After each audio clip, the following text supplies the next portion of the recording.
Dans cette vidéo, j'avais envie de te partager un petit peu mon parcours d'investisseur en bourse. Un simple particulier, je ne suis pas un expert de la finance, je ne suis pas un ancien banquier reconverti dans l'investissement en bourse et les créations sur YouTube. Non, je n'ai pas un portefeuille à 300 000, 400 000 que je peux exhiber et dire que je suis meilleur que tout le monde et plus intelligent. On en voit comme ça sur YouTube.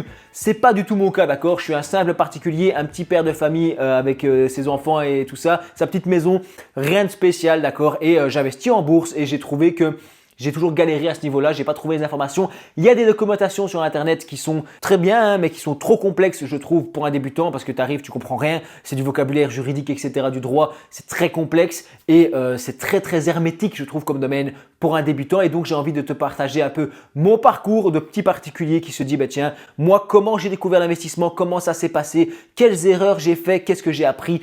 Mon histoire en fait d'investisseur en bourse qui est peut-être peu glorieuse, tu pourras le dire en commentaire, on m'a déjà dit que c'était pas incroyable ce que j'ai fait, je sais, mais voilà, ça c'est la vérité, tu vois. Je pourrais te vendre du rêve, je le fais pas, je te raconte une histoire en toute transparence. Alors bon visionnage, j'espère que ça va te plaire. Et je commence à avoir un petit peu d'abonnés, donc ça fait plaisir. N'hésite pas à partager les vidéos, à t'abonner au passage si ce n'est pas encore le cas. Et je pense que vous avez un peu le droit de savoir qui est-ce que vous écoutez, qui est ce gars là, tu vois, est-ce que c'est un grand investisseur ou pas? Ben en fait, pas du tout. Et je n'arrête pas de le dire dans mes vidéos, j'arrête pas de faire des disclaimers, aucune recommandation d'achat, de vente, de stratégie, de quoi que ce soit, d'accord? Chacun est responsable de ce qu'il fait avec son argent. Je suis un simple particulier qui partage des vidéos dans le domaine de l'investissement en bourse. Ça reste théorique et du divertissement. Ne croyez pas tout ce que je dis comme un conseil. Jamais je ne donne pas de conseils aux gens. Chacun se débrouille et c'est la règle d'or en bourse. Pour moi, tout a commencé vers l'âge de 15 ans, 14-15 ans, au moment où j'ai commencé à comprendre qu'en fait, je pouvais avoir mon propre argent. Je recevais un peu d'argent de poche de mon père de temps en temps, quand je l'aidais au jardin, quand je l'aidais à faire quelque chose. Il me donnait rarement de l'argent gratuitement comme ça. J'avais pas vraiment un système d'argent de poche, tu vois, chaque semaine où on me donnait des sous. C'était plutôt une récompense. Ben voilà, tu as vidé de la vaisselle, tu as fait plusieurs tâches. Enfin, tu n'avais pas de l'argent pour la vaisselle, mais tu avais une petite liste de tâches à faire sur un week-end. Ben, si tu avais fait ça, ma maman, mon père me donnait un petit sou en disant voilà, tu mérites tout salaire. Tout travail mérite salaire, c'était ça la phrase. Et je trouve que c'est resté et que c'était pas mal comme système dans le sens où tu te dis, ben voilà, si je fais des bons points à l'école, si je travaille bien, parce que c'est mon travail, l'école quand t'es gamin, hein, c'est ton travail. Si tu fais des bons points à l'école, si tu travailles bien, si tu aides à la maison, si tu fais des tâches, eh ben, tu reçois un petit peu d'argent de poche et tu te débrouilles. Bref, tout ça pour dire que j'ai commencé très tôt à faire des collections. J'adorais les jeux vidéo, les anciens jeux déjà, tu vois, et j'ai gardé tout ça, des vieux jeux vidéo, des vieilles figurines. Et je me suis rendu compte que je pouvais acheter ça. Ça me faisait plaisir et en même temps derrière, un jour, si je voulais le revendre, ça se revendait plus cher, tu vois. Et là, j'ai compris le phénomène de spéculation. Ça veut dire que tu peux acheter des choses, ok, et les vendre plus cher. C'est pas comme quand tu achètes des chewing-gums ou des chips et tout ça et des machins. Non, là, il y a des trucs que tu peux acheter et les revendre plus cher. Et j'ai toujours aimé cet aspect économique gestion. Tu vois, mes jeux préférés, si tu as connu, c'était Age of Empires, un jeu sur ordinateur qui consistait à créer un village en partant de rien avec 3 paysans et tu pouvais construire une ville et ensuite tu devais attaquer les autres machins. Mais c'était surtout une bataille économique parce que si ton empire n'était pas économiquement stable, finalement tu perdais la partie. Bref, partant de là, en fait moi je suis parti dans des études économiques. J'ai choisi les sciences économiques quand j'étais en secondaire, quand j'étais jeune. Et puis vers 18 ans, je suis parti aux études. Et j'ai fait des études en sciences de gestion, donc orientation finance et j'ai fait pas mal de marketing, de la vente, tout ça. Ce que je dois dire, c'est que dans ces études de finance, j'ai pas du tout appris à investir en bourse. C'est pas péjoratif ce que je dis, mais on nous apprend pas du tout ça en fait. On t'apprend des trucs théoriques qui sont intéressants, qui t'aident à développer un esprit économique et financier, mais à aucun moment on m'a appris à investir en bourse. J'ai dû apprendre ça par moi-même. Et là, je me suis donc lancé à peu près une vingtaine d'années, 22 ans à peu près, j'ai commencé vraiment à vouloir investir, à me dire tiens, j'ai un peu d'argent de côté, je suis un peu économe, qu'est-ce que je fais avec mes sous? Eh bien, j'aimerais les placer dans quelque chose pour que ça rapporte. Sauf que j'étais pas assez formé. Donc, comme tout le monde, j'ai contacté mon banquier. Pas beaucoup de réseaux sociaux, tout ça à l'époque, on parle d'il y a une dizaine d'années, pas beaucoup de contenu là-dessus sur les réseaux sociaux, personne qui en parle en fait dans les familles, etc., dans mes connaissances non plus. Donc j'appelle le banquier et je lui dis voilà, j'ai un peu de sous de côté, j'aimerais investir. Il m'explique que je peux faire une épargne pension. Donc je me dis ok, je vais lancer un système d'épargne pension. Je regarde un peu sur internet, je vois les avantages, je lis des documentations, d'accord, mais c'est assez complexe. Et surtout aujourd'hui, 10 ans plus tard, je me dis que les gens ils ont encore moins le temps qu'avant, tu vois, et aller commencer à lire 5, 6, 7 sites différents, des documentations complexes, juridiques, etc. Vont-ils le faire? Je ne sais pas. J'espère en tout cas que vous le faites, c'est votre responsabilité. Mais il m'a beaucoup manqué à l'époque de contenu de vulgarisation en investissement en bourse, surtout pour la Belgique, puisque moi je suis belge, si tu es français, l'histoire reste valable, hein. Mais pour moi personnellement, j'avais vraiment beaucoup de mal à trouver des choses gratuites sur l'explication de comment tout ça un peu fonctionne, ne serait-ce qu'un point d'entrée, hein. Je sais bien que les vidéos sur internet, il faut prendre ça avec des pincettes, hein. C'est vraiment des trucs, des fois les gens ils veulent faire des clics, etc. Moi aussi, des fois je fais des sujets un peu polémiques. Et donc c'est à prendre avec des pincettes, mais ça te donne une idée générale, voilà, de comment ça fonctionne, de comment fonctionne le monde de l'investissement et avoir une porte d'entrée et de la vulgarisation là-dessus. Ça m'a réellement manqué, hein. C'est aussi pour ça que j'ai lancé une chaîne YouTube aujourd'hui. Mais bref, on y reviendra. Et donc j'ai fait des d'épargne pension. J'ai commencé à mettre 40 ou 50 ou 60 euros ensuite par mois dessus. Et puis petit à petit, je dis ben voilà, c'est cool, mais j'aimerais faire plus. Et le banquier me dit ben je peux vous donner un contact avec un conseiller financier, un conseiller d'investissement. Et donc là, je me retrouve en rendez-vous Skype. À l'époque, ça buguait, c'était la galère. Et le gars m'explique un peu les placements. Moi, je t'avoue, on parle qu'il ne faut pas donner de conseils financiers, tout ça, machin. En vrai, moi, je ne savais pas ce que je faisais et c'est lui qui cliquait sur les boutons. Il m'a mis 2-3 fonds intéressants. J'ai dit oui et voilà, on est parti là-dessus. J'ai investi là-dedans dans des fonds bancaires avec 3% de frais. Quand j'y pense aujourd'hui, ça me fait mal. Même si je ne suis pas contre les frais bancaires. Beaucoup de gens sur YouTube sont complètement contre, disent c'est horrible, 3% de frais, machin. Moi, je trouve que quelqu'un qui ne s'y connaît pas et qui surtout veut déléguer ça pour faire autre chose à côté, qui dit voilà, moi l'investissement, ça ne m'intéresse pas. Ok, en fait, il faut comprendre des fois qu'il y a des gens qui ne sont pas dans l'univers et qui disent moi, ça ne m'intéresse pas. Ok, j'ai envie d'investir et ça ne m'intéresse pas. Pourquoi pas passer via des fonds bancaires? Bon, ben c'est ce que j'ai fait en fait. Pendant plusieurs années, j'ai investi tous les mois des sommes dans ces fonds bancaires et ça rapportait un peu d'argent, même si je ne comprenais pas exactement qu'on me taxait 3%, 2% à 3% de frais par an sur le capital, que tout fonctionne bien ou non. Ensuite, je me suis séparé de ma copine de l'époque. C'est important parce que lorsque je me suis séparé de ma copine, tout d'un coup, mon compte en banque a commencé à grossir de plus en plus, n'est-ce pas? Y aurait-il une corrélation? Je ne sais pas. Mais à l'époque, je me retrouve célibataire et mon compte en banque commence à grossir. Tu vois, moi, j'aime bien jouer à la PlayStation, etc.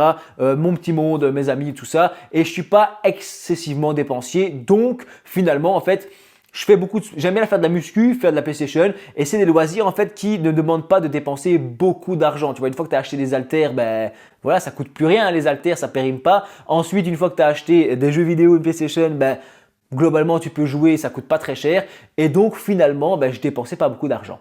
Je me retrouve donc à mettre pas mal d'argent de côté et je me dis, ben mec, ne garde pas 10 000, 15 000, 20 000 euros sur ton compte. Il faudrait peut-être l'investir plus intelligemment. Et donc là, je commence à faire des recherches et j'ai passé ce cap de voilà, c'est la galère, je comprends rien, il n'y a aucun contenu, etc. C'est frustrant. Je passe le cap et je commence vraiment à lire des articles, à analyser ça. Et c'est là que mes études dans le domaine de la gestion et de la finance m'ont aidé à comprendre un peu tout ce vocabulaire très académique, hein. C'est toujours très réglementé, très cadré, très académique, très complexifié. Et c'est important puisque investir comporte des risques de perte en capital. C'est dangereux d'investir, ça peut te faire gagner de l'argent, ça peut t'en faire perdre. Mais c'est vrai que quand tu fais des recherches, c'est très compliqué, tu vois. Et donc, il m'a manqué de la vulgarisation. J'étais frustré de ça, j'ai galéré, j'ai fait des erreurs, j'ai fait des bêtises. J'ai commencé à investir en bourse, j'ai fait quoi? J'ai pris les entreprises que tout le monde prenait. J'ai pris Amazon, Tesla, Tesla, c'est pas vrai. J'ai pris Amazon, j'ai pris Google, j'ai pris Meta à l'époque, j'ai pris aussi du Apple évidemment, etc. Beaucoup d'entreprises américaines. J'ai aussi pris quelques entreprises belges. AB InBev et compagnie. Bref, ce n'est pas des recommandations encore une fois, je te raconte une histoire ici. Et dans cette histoire, ça a pas mal fonctionné en fait. C'était un peu nul comme stratégie, enfin nul je ne sais pas, mais j'ai fait un petit portefeuille diversifié, même si c'était très axé sur les technologies et ça a franchement pas mal fonctionné, hein. D'année en année, ça fonctionnait vraiment pas mal. J'étais sur un beau marché haussier et j'ai plutôt pas mal gagné. Malheureusement, les montants étaient assez faibles, 300, 400 euros par mois. Ce qui est quand même pas dégueu je trouve, hein, pour l'époque. Et mais ce n'était pas des montants qui pouvaient me rendre riche, tu comprends? Donc 300-400 euros par mois, ça fait du 3-4 000 euros par an. Tu fais du 10-15% quand tu as une très bonne année. Voilà, ça fait 400 euros, 500 euros de gagné par an. Faut pas s'attendre ici à une histoire incroyable d'investisseur, n'est-ce pas? Et c'est à cet âge, donc vers 25 ans, hein, je crois qu'on est, que j'ai commencé à revendre en fait mes fonds. 25-26 ans, dans ces eaux-là, 27 ans même, j'ai commencé à vendre petit à petit tous mes fonds. et j'ai découvert les fameux ETF, tu vois, les fonds de placement indiciels qui ne sont pas magiques. Attention, hein, ça comporte évidemment des risques. C'est quand même assez sympathique, assez pratique pour être exposé. C'est rassurant d'être exposé à une grande quantité d'entreprises avec le ETF MSCI World, d'accord, avec toutes les entreprises du monde, là, 23 pays développés. Même si ce n'est pas vraiment dans le monde entier, tu n'as pas d'entreprise en Inde, en Chine et tout ça. Hein, donc c'est un ETF monde, mais bref, va voir d'autres vidéos que j'ai fait là-dessus. Derrière, j'avais des SP500, FTSE All World, Emerging Markets, enfin bref, toute la panoplie des ETF classiques. Je ne dis pas que c'est bien, je ne dis pas que c'est mal, mais moi voilà, j'avais pris un peu tout ça. Et mes actions à côté que j'ai commencé à vendre. Pourquoi? Parce que je voulais acheter une maison, d'accord? J'ai trouvé une autre copine entre-temps, d'accord? Je me suis même marié avec et on voulait acheter une maison. Donc j'ai revendu la plupart de mes actions pour récupérer un peu de capital. J'avais quand même 50, combien j'avais? J'avais à peu près de 80 000 euros quand même, hein, c'était pas ridicule. Hein. Et j'ai mis 50 000 euros dans la maison, j'ai mis ensuite dans d'autres projets, j'ai dû acheter une voiture, enfin bref, et je me suis retrouvé un petit peu à sec. Et c'est à ce moment-là que j'ai recommencé à économiser, j'ai recommencé à me relancer, mais j'étais assez content. J'ai fait une autre vidéo sur ça, hein, sur cette explication d'histoire, mais donc voilà, je me suis retrouvé à peu près à sec et à ce moment-là, vraiment, je me suis vraiment intéressé à l'investissement. Pourquoi? Parce que je me suis dit, tiens, tu as assuré le mariage, la maison, etc., machin, les enfants, et maintenant, tiens, si tu mets de côté et que tu investis et que ça ne marche pas, finalement, c'est pas si grave parce que ton modèle, ta stabilité est assurée. Certaines personnes ne fonctionneront pas du tout comme ça, hein, peuvent avoir un discours complètement contradictoire avec le mien. C'est mon expérience, je te raconte une histoire ici, ça reste du divertissement. Et donc, à ce moment-là, vers 29-30 ans, j'ai réinvesti, tu vois. J'ai commencé à réinvestir très sérieusement. J'ai fait un portefeuille d'actions comme à l'époque, beaucoup plus cadré, beaucoup plus complexe, beaucoup plus compris, d'accord, meilleure stratégie. Les ETF, je commençais à savoir vraiment de quoi ça parle et c'est là que je me suis dit, punaise, franchement, tu as appris tout ça, j'avais envie de le partager. Et c'est là que j'ai créé cette fameuse chaîne YouTube, d'accord, pour un peu aider les gens, pour essayer de vulgariser tout ça et de donner un point d'entrée, en fait, une idée de comment tout ça fonctionne, des idées, des aperçus, une histoire et peut-être inspirer les gens. Les conseiller jamais, en fait, puisque chacun est différent, tu ne peux pas conseiller les gens puisqu'ils sont différents, d'accord? C'est des vidéos qui sont publiques et peut-être qu'un gars sera célibataire, peut-être qu'il aura plus de risques que moi, peut-être que c'est un trader. Moi, j'ai jamais vraiment fait de trading, donc je ne sais pas comment ça marche. Peut-être que le gars, il investit sur 10 ans, sur 20 ans, sur 30 ans. Peut-être que moi, j'investis que sur 5 ans. Donc, on n'est pas raccord, hein. C'est important de comprendre ça. Il ne faut pas faire comme moi. Je fais plein d'erreurs, je ne suis pas infaillible, je suis un simple particulier. Je me vends peut-être pas très bien dans mes vidéos puisque je ne vous vends jamais l'histoire de l'ancien trader à succès ou du banquier incroyable qui a gagné plein d'argent et qui s'est ensuite reconverti en youtubeur pour vous présenter ses plus grands secrets et pour que vous aussi vous puissiez devenir riche. Non, c'est pas du tout cette histoire-là que je vous vends. C'est une histoire de simple particulier. Un chemin long, difficile, complexe, parsemé d'erreurs que j'essaye de discuter ici sur un ton plus léger, plus vulgarisé. J'essaie quand même d'apporter quand même des termes plus complexes hein, et des concepts petit à petit, vidéo après vidéo. J'essaye d'apporter des petites choses et je me dis que quelqu'un qui a regardé 10, 20, 30 vidéos, à la fin, il commence un peu à comprendre ce monde et il comprend aussi que c'est la fameuse courbe là de Dunning-Kruger ou Dunning-Kruger, je ne sais plus son nom.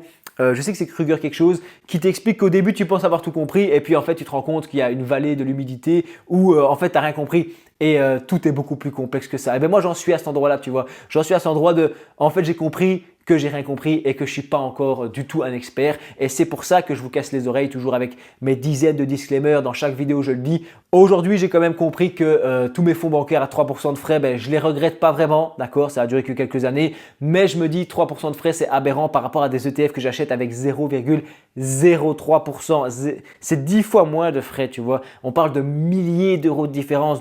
J'avais calculé dans un Excel 20 000 à 30 000 euros de différence que j'avais sur mes placements sur 10 ans, sur 20 ans, tu vois. Donc c'est énorme en fait, mais quelqu'un qui ne s'intéresse pas du tout à la bourse, je suis d'accord que les fonds, c'est l'argent qui est délégué, qui est géré par quelqu'un d'autre, alors que dès qu'on prend des ETF ou des actions, il faut gérer ça soi-même et assumer malheureusement la conséquence de tout ça et la conséquence qui est qu'on peut perdre autant qu'on peut gagner. Personnellement, ça fait des années et des années que j'investis, tu l'as compris dans cette vidéo et pourtant je découvre encore des choses tous les jours, tu vois, en préparant mes vidéos, ça me motive aussi à faire des recherches et je trouve encore plein de choses, plein d'informations, plein de choses auxquelles j'avais jamais pensé. Donc dès que je trouve ça, je les mets dans une vidéo, j'essaie de vous en parler. Je dis, je partage ça, c'est cool. Est-ce que les gens, ça leur parle? Des fois, on me dit en commentaire que je fais fausse route. Eh bien, c'est possible. Hein. Encore une fois, je suis faillible, un simple particulier. Mais j'essaye de manière très humble finalement de combler ce vide que moi j'ai eu à l'époque, il y a 5 à 10 ans grand max, il y a plutôt 5 ans quand j'ai commencé à faire des recherches sur l'investissement en bourse, spécifiquement en Belgique, je ne trouvais rien. C'était très frustrant et aujourd'hui, j'essaye d'un petit peu de pallier à ça. J'espère en tout cas que tu vas devenir un investisseur autonome. Je vous encourage à ça. Devenir des investisseurs autonomes, responsables, formés et gérer exactement ce que l'on fait, gérer son risque et surtout définir son profil d'investisseur, savoir exactement qu'est-ce qui te convient. Bref, j'espère que cette vidéo en tout cas, elle t'a plu. N'hésite pas à donner ton avis en commentaire, à la partager à ceux que tu penses que ça pourrait inspirer. Et je te dis merci d'avoir regardé ma vidéo jusqu'au bout.